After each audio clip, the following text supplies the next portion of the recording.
আমাদের খুব গর্ব লাগে তখন অমুসলিমদের কোনো দেশে যখন আমরা ফ্লাই করি তখন বিমানের মধ্যে বলে মুসলিম সাদিকুর রহমান। আমি কোরিয়া গিয়েছি, সেখানে অ্যানাউন্স করেছে বিরাট করে যে মুসলিম সাদিকুর রহমান। তা আমি খুব গর্বের সাথে হাত উঠেছি যে আমি মুসলিম সাদিকুর রহমান। তা আমার কাছে এনে খাবারটা দিছে, খাবারটার মধ্যে লেখা যে হালাল সার্টিফাইড, এটার মধ্যে হারাম কোনো কিছু নাই। তো যখনই আমি হালাল খানাটা নিলাম, আমি দেখলাম আমার আশেপাশে অনেকের ভিতরে টনক নড়ে গেছে, কিরে হুজুর হালাল খানাটা নিল, তাহলে আমাদের খানা তো হালাল সার্টিফাইড খানা না, এটা তো হারাম সার্টিফাইড হতে পারে, এখানের মধ্যে হারাম থাকতে পারে, হতে পারে যে শকরের একটুখানি তেল দিয়ে মিশ্রিত করে এটার যে কোনো একটা ক্রিম বানানো হয়েছে, ওই ক্রিম দিয়ে হয়তো সামনে দেওয়া হয়েছে, এটা তো পুরাপুরি হালাল না, তাহলে এটা খাই কেমনে? সবাই উনাপেনা শুরু করলো, একটু উস্কুস শুরু করেছে সবাই। বিমানবালাকে ডেকে আনছে যে কোনোভাবে কি একটু হালাল খানা দেওয়া যায়?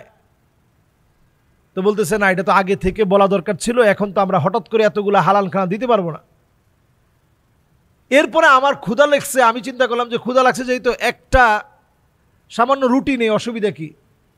যখন রুটি চাইলাম বলতেছে না, তোমার জন্য যেটা বরাদ্দ ছিল দেওয়া হয়ে গেছে, তোমার নতুন করে আর কিছু দেওয়া যাবে না, কারণ হালাল সার্টিফাইড ছাড়া একটা খানাও তোমার দেওয়া যাবে না।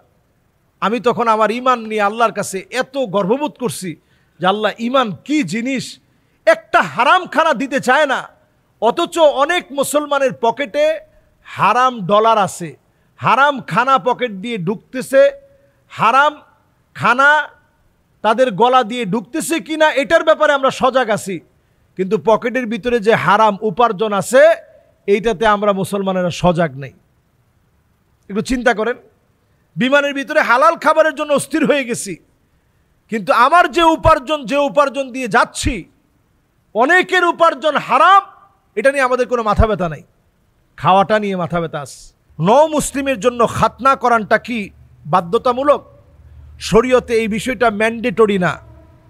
মুসলিম কোনো ব্যক্তি যদি মুসলিম হন এবং তিনি যদি শারীরিকভাবে মনে করেন যে মুসলমানি করালে, খাতনা করালে ওনার জন্য উপকার বা কল্যাণ, যেটা সায়েন্টিফিকভাবে প্রমাণিত যে মুসলমানি করালে, খাতনা করালে এটা পুরুষদের জন্য অনেক বেশি স্বাস্থ্যকর, এবং অ্যালার্জি জনিত অনেক রকমের রোগ আছে, সোরিয়াসিস আছে, বিভিন্ন ধরনের রোগ আছে যেগুলো খতনা না করানোর কারণে খুব অল্পতে এই সেন্সিটিভ জোনে এরকম বিভিন্ন রোগের সৃষ্টি হয়ে থাকে। সোরিয়াসিস সহ, দাউদ সহ বিভিন্ন রকমের রোগ শোক আছে, বিভিন্ন দাঁত আছে, অ্যালার্জি আছে, এগুলোতে খুব দ্রুত আক্রমণ করে এবং নানাভাবে মানুষ ক্ষতিগ্রস্ত হয়, যেটা খতনা করালে পরে এটা হয় কম। এজন্য নবীজি সাল্লাল্লাহু আলাইহি সাল্লাম সায়েন্টিফিক এই পদ্ধতির কথা বলে গেছেন। তবে যদি কেউ মুসলিম হন, লম্বা একটা বয়সে, বড়সড় একটা বয়সে তিনি মুসলিম হয়েছেন, এটা তার জন্য ম্যান্ডেটরি না যে সে মুসলিম অবস্থায় খতনা করাতেই হবে। তিনি যদি করাতে চান, ইসলাম এই ক্ষেত্রে বাধা দেয় না, তিনি করাতে পারেন, তবে এটা ম্যান্ডেটরি না, বাধ্যতামূলক নয়। বাধ্যতামূলক হচ্ছে আপনি ইসলাম গ্রহণের পর সুন্দর একটা নাম আপনি পছন্দ করবেন, আগের যেই নামের ভিতরে শিরক ছিল সে নাম ছেড়ে দিতে হবে, নতুন একটা নাম আপনি পছন্দ করলেন। এরপরে আপনার কাজ হচ্ছে নতুন নাম পছন্দ করার পর আপনার আমার দায়িত্ব হচ্ছে নতুন নামের পাশাপাশি এই নামের অর্থে অনুযায়ী নিজের ভিতরে পরিবর্তন আনা, ইবাদতের মধ্যে পরিবর্তন আনা। এরপরে আপনার আমার কাজ হচ্ছে আপনার আমার যে পিতামাতা আছে তারা অমুসলিম, কিন্তু তাদের সঙ্গেও সুন্দর আচরণ করা, দুনিয়ার জীবনের চলন ফিরনে তাদের সঙ্গে সুন্দর আচরণ করা। এটা মনে না করা যে তারা তো হিন্দু, তারা তো খ্রিস্টান, তারা তো বৌদ্ধ, তাদের সঙ্গে সুন্দর আচরণ করব কেমনে? তাদের সঙ্গে দুনিয়ার রীতিনীতিতে সুন্দর আচরণ করা, এটা আপনার আমার দায়িত্ব। ইসলাম গ্রহণের পরে আপনার সব মাফ হয়ে গেছে, সুবহানাল্লাহ। শুধু মাফ হয় নাই, হাদিসের মধ্যে আসছে আল ইসলামু ইয়াহদিমু মা কানা ক্বাবলাহ, আগের যা আছে সব আল্লাহ মুছে দিবেন, সুবহানাল্লাহি ওয়া বিহামদিহি। আর এটার সব কেমন? একজন মানুষকে যদি আপনি মুসলিম বানাতে পারেন, মেহনতের সাথী ভাইয়েরা অনেককে দাওয়াত দিয়ে ইসলামের দিকে প্রবেশ করিয়েছেন, ইসলামের দিকে দীক্ষিত করেছেন বহু ভাইদেরকে, সওয়াব কেমন? নবীজি বলছেন আহলা মিন হুমুরিন নাম, একটা লাল টকটকে উট, আরবের সেই সময় সবচেয়ে দামি যানবাহন ছিল এই লাল উটগুলা।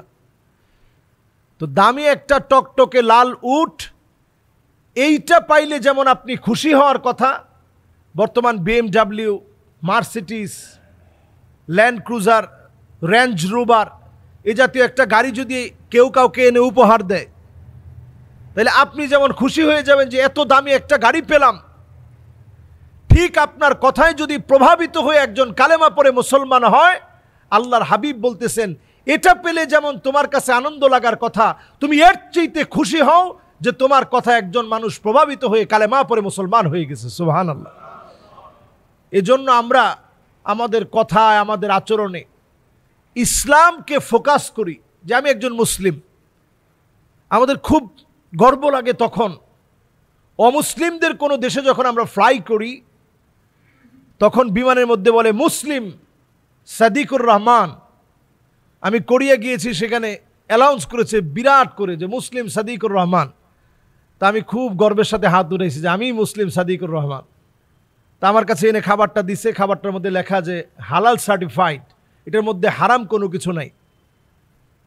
তো যখনই আমি হালাল খানাটা নিলাম, আমি দেখলাম আমার আশেপাশে অনেকের ভিতরে টনক নড়ে গেছে, কিরে হুজুর হালাল খানাটা নিল, তাহলে আমাদের খানা তো হালাল সার্টিফাইড খানা না, এটা তো হারাম সার্টিফাইড হতে পারে, এখানের মধ্যে হারাম থাকতে পারে, হতে পারে যে শকরের একটুখানি তেল দিয়ে মিশ্রিত করে এটার যে কোনো একটা ক্রিম বানানো হয়েছে, ওই ক্রিম দিয়ে হয়তো সামনে দেওয়া হয়েছে, এটা তো পুরাপুরি হালাল না, তাহলে এটা খাই কেমনে? সবাই উনাপেনা শুরু করলো, একটু উসখুস শুরু করেছে সবাই। বিমানবালাকে ডেকে আনছে যে কোনোভাবে কি একটু হালাল খানা দেওয়া যায়? তো বলতেছে না, এটা তো আগে থেকে বলা দরকার ছিল, এখন তো আমরা হঠাৎ করে এতগুলো হালাল খানা দিতে পারবো না। এরপরে আমার ক্ষুধা লাগছে, আমি চিন্তা করলাম যে ক্ষুধা লাগছে যেহেতু, একটা সামান্য রুটি নেই, অসুবিধা কি? যখন রুটি চাইলাম বলতেছে না, তোমার জন্য যেটা বরাদ্দ ছিল দেওয়া হয়ে গেছে, তোমার নতুন করে আর কিছু দেওয়া যাবে না, কারণ হালাল সার্টিফাইড ছাড়া একটা খানাও তোমার দেওয়া যাবে না। আমি তখন আমার ইমান নিয়ে আল্লাহর কাছে এত গর্ববোধ করছি যে আল্লাহ, ইমান কি জিনিস, একটা হারাম খানা দিতে চায় না, অথচ অনেক মুসলমানের পকেটে হারাম ডলার আছে, হারাম খানা পকেট দিয়ে ঢুকতেছে, হারাম খানা তাদের গলা দিয়ে ঢুকতেছে কিনা এটার ব্যাপারে আমরা সজাগ আছি, কিন্তু পকেটের ভিতরে যে হারাম উপার্জন আছে এইটাতে আমরা মুসলমানেরা সজাগ নেই। একটু চিন্তা করেন, বিমানের ভিতরে হালাল খাবারের জন্য অস্থির হয়ে গেছি, কিন্তু আমার যে উপার্জন দিয়ে যাচ্ছি, অনেকের উপার্জন হারাম, এটা নিয়ে আমাদের কোনো মাথা ব্যথা নাই, খাওয়াটা নিয়ে মাথা ব্যথা আছে। তার মানে ইসলাম আমরা বুঝি নেই। ইসলাম যদি বুঝতাম, নবী সাল্লাল্লাহু আলাইহি সাল্লামের নাতি হোসাইন রাদিয়াল্লাহু তাআলা আনহু সদকার একটা খেজুর খেয়ে ফেলছে, যেই নবী এত আদর করতেন, নাতিরা আসলে ঘোড়া সাজতেন, নবীজির পিঠের মধ্যে উঠতো, লাফালাফি করতো, নবীজি রাগ করতো না, দুলাবালির মধ্যে নবীজি গিয়ে জড়ায় ধরতেন, নবীজি রাগ হতেন না। সেই নবীজি যখন দেখলেন হোসাইন রাদিয়াল্লাহু তাআলা আনহু ওনার গলার ভিতরে সদকার একটা খেজুর চলে গেছে, আঙ্গুল দিয়ে ঢুকায় খেজুরটা বের করে ফেলছে। আল্লাহু আকবার। বলছে তুমি আহলে বাইত, তুমি নবী পরিবারের সদস্য, তুমি সদকা খেতে পারো না। লা নুরিসু মা তারাকনা সাদাকা, নবীরা কোনো ওয়ারিসদের জন্য নবীরা কোনো টাকা সম্পদ রেখে যায় না। নবীদের ওয়ারাসাত এত সম্মানিত, বংশের দাম এত বেশি, এই বংশীয় লোকেরা সদকা খেতে পারবে না। আহলে বাইতের যারা সদস্য তারা সদকা নিতে পারবে না, কারো জাকাত খেতে পারবে না। তো নবীজি হাত দিয়ে এটা বের করে দিয়েছেন, অর্থ কি? হারাম যেন কোনোভাবে না ঢুকে। অথচ আমরা হারামের ব্যাপারে সজাগ না। তবে এই প্রশ্নটার মধ্য দিয়ে অনেক কথাগুলো চলে আসলো। মুসলিম ভাইদের জন্য করণীয়, আমরা মুসলিম হিসেবে আমাদের করণীয়। আল্লাহ রাব্বুল আলামিন আমাদেরকে বোঝার তৌফিক দান করুক, পড়ি আমিন। ওয়া সাল্লাল্লাহু আলা সাইয়্যিদিনা মুহাম্মদ ওয়া আলা আলিহি ওয়া সাহবিহি আজমাইন।